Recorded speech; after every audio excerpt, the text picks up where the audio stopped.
Hey guys, it's Mrs. Hinckley. In this lesson, we're going to talk about some special right triangles. And first, we're going to start with an exercise. So I'm going to give you a right triangle, and I want you to find the length of the hypotenuse. So let's say the sides are 3 and 3. So if this is a right triangle, how would you find the length of the hypotenuse? Well, you could use Pythagorean theorem. So go ahead and work it out and see what you get. I want you to do the same thing for this right triangle.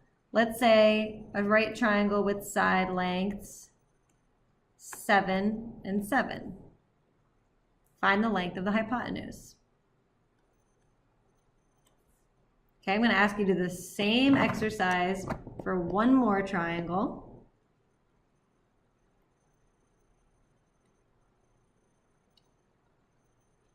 Okay, suppose that we have a triangle with side lengths 2 and 2. So on your own, you should be working out the length of the hypotenuse for each of these. Now what I want you to do is write your answer not in decimal form, but in exact form, meaning you should put that in a simplified square root form or simplified radical form. So let's take a look at that first one. So if you do Pythagorean theorem here, we have a squared plus b squared equals c squared, or h squared equals 3 squared plus 3 squared, so 9 plus 9. So h equals the square root of 18.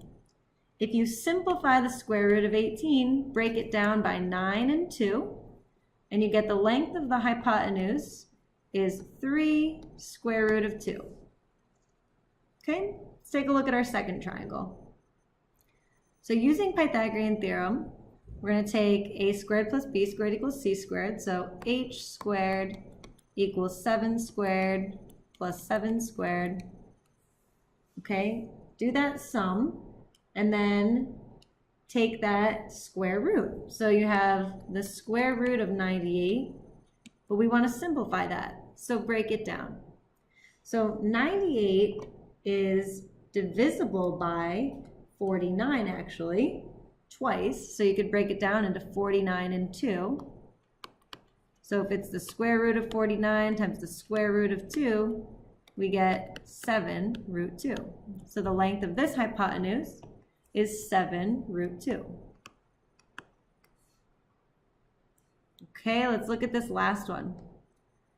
We have 2 and 2, and we want to find the length of the hypotenuse. So do a squared plus b squared equals c squared using Pythagorean theorem.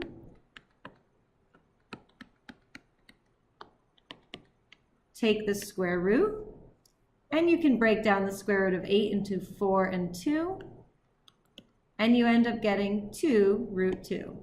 So the length of this hypotenuse is 2 times the square root of 2. Now I want you to look at the answers that we got for all three of these. Do you notice a pattern? For the right triangle with side lengths of 3 and 3, the hypotenuse is 3 times the square root of 2. For the side lengths of 7 and 7, the hypotenuse had a length of 7 times the square root of 2. And for the triangle with side lengths of 2 and 2, the hypotenuse had a length of 2 times the square root of 2. So clearly there's some special relationship going on here. What are the angles in each of these triangles since they're isosceles triangles?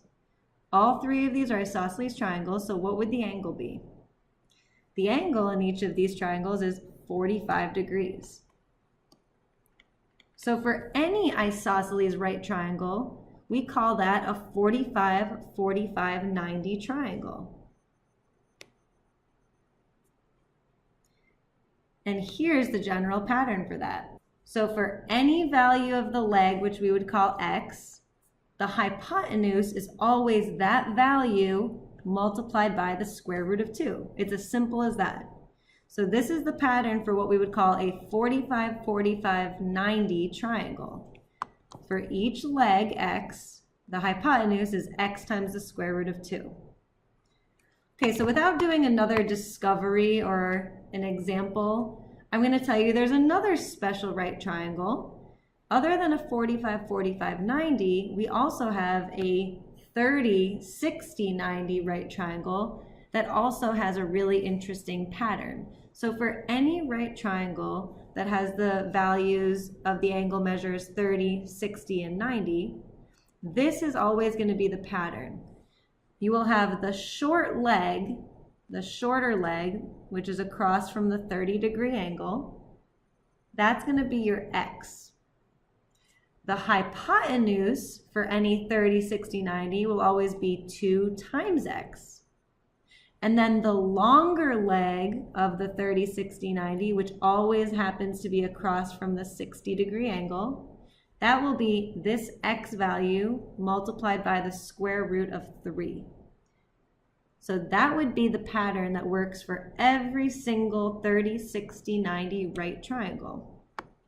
So let's take a look at a couple examples. You should memorize these patterns for these two special types of right triangles. So in this first example, if we have to find the value of x, first notice that this right triangle is isosceles, which means each of these angles is 45. So this is a 45, 45, 90 triangle. So using the pattern that you just learned, you know there's a relationship between the legs and the hypotenuse. So let's just take a look at the standard form again. We know that the legs, if we call them x, would make the hypotenuse x times the square root of 2.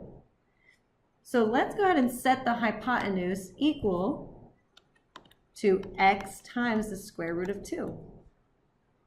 So now we have to solve that equation for x, and that would be the value of each leg. So let's do that math over here. We have 5 equals x times the square root of 2.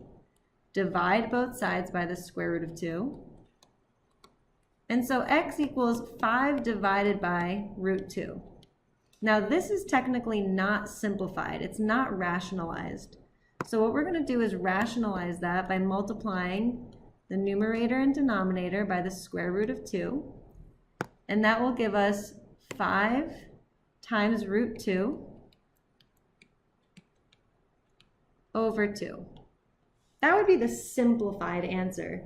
So each leg then has a measure of 5 root 2 over 2.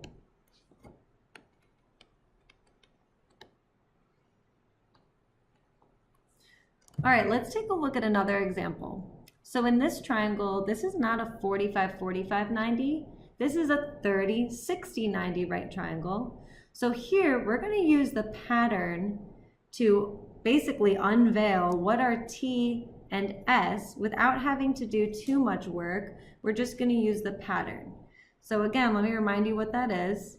For a 30, 60, 90, x represents the short side or the shorter leg across from the 30-degree angle. And we use that value to unlock the values of the hypotenuse and the long side. So remember, the pattern is just 1, 2, and root 3. So looking at what we're given in this example, we don't know that short side, but we do know the long side. So we have to work backwards here to solve for S and T. So we take this 5 and we set it equal to S times the square root of 3, because that would be what the long side represents if the short side, we're calling it S. Okay, so solve this equation for S, divide both sides by root 3, and then rationalize this.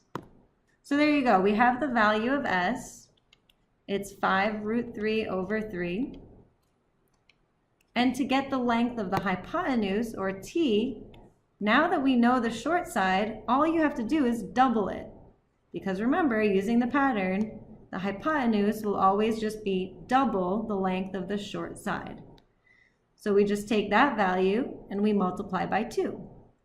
So the length of T would be double this, so 10 root 3 over 3.